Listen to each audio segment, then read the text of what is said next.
So again, as we can tell, there's a large difference in how far we progress in our swing in the same amount of time. And a lot of this, again, has to do with basically our movements all summed up together. It has to do a lot with how our lead arm's working and how our back arm's working in unison together. We got to make sure that at all times that both sides of our upper body are working in a cohesive manner, especially with the lead arm taking the lead and allowing the back arm to really get through the zone of where it needs to go to.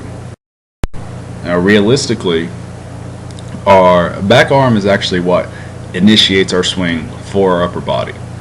But that being said, it's actually a difficult thing to tell a hitter that that's actually what's happening.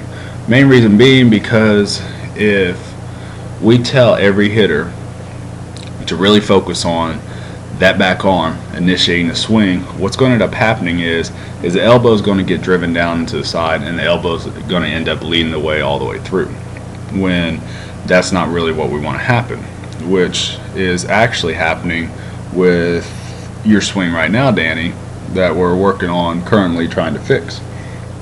But if that back elbow comes in too far like that, what happens is it'll cause our lead arm to bar out, which is actually what is happening right here with these two swings.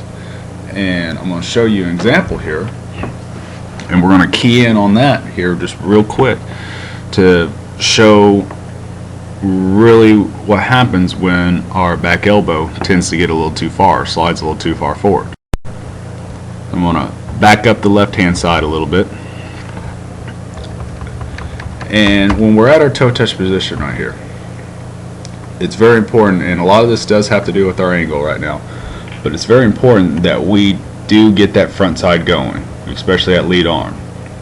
Now what happens is if that lead arm wants to hang back, we'll notice our back elbow is really covering that distance toward our body awfully quick, and our hands haven't yet really started to the zone the way that they should, and as a result that lead elbow will get in front of the hands.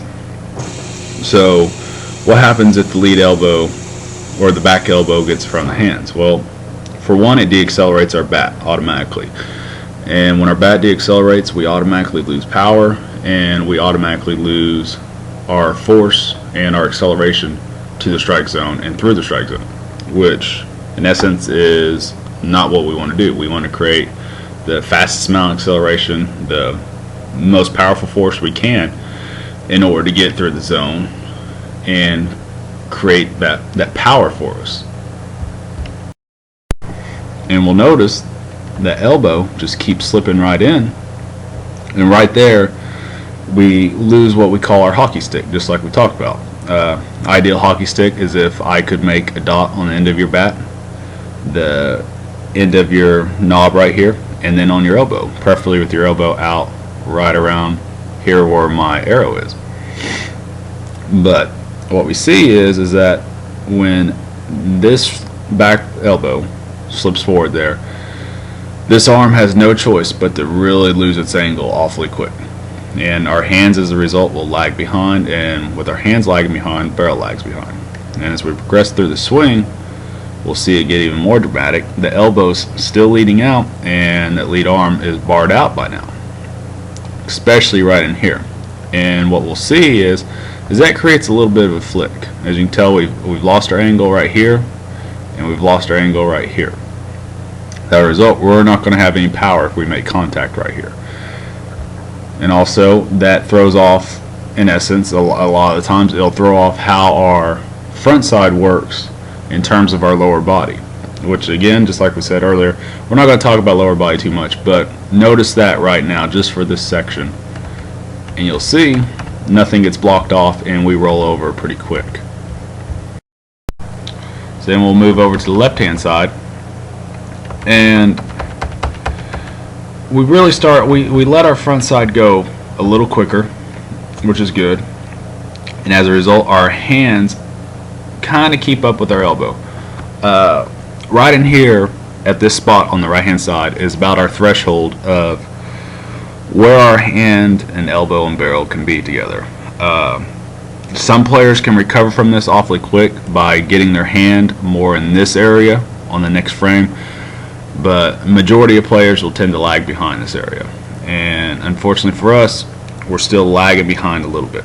But that being said, this side looks a lot better than on the left hand side, and it all comes down to how our angles are and really what we're doing with that front elbow that allows our backside to kind of catch up with itself and sink in together. And with that being said, our lead arm, again, its angle will really be determined on what pitch we're recognizing a toe touch, whether we're seeing something up and in, whether we're seeing something up and out, low and out, middle, wherever. That's really what our front angle gets determined on, is based off that information that we're sending up to ourselves. Right here, the swing that we have on the right hand side, as we can tell, the hands get in front of the body pretty quick, and that's good.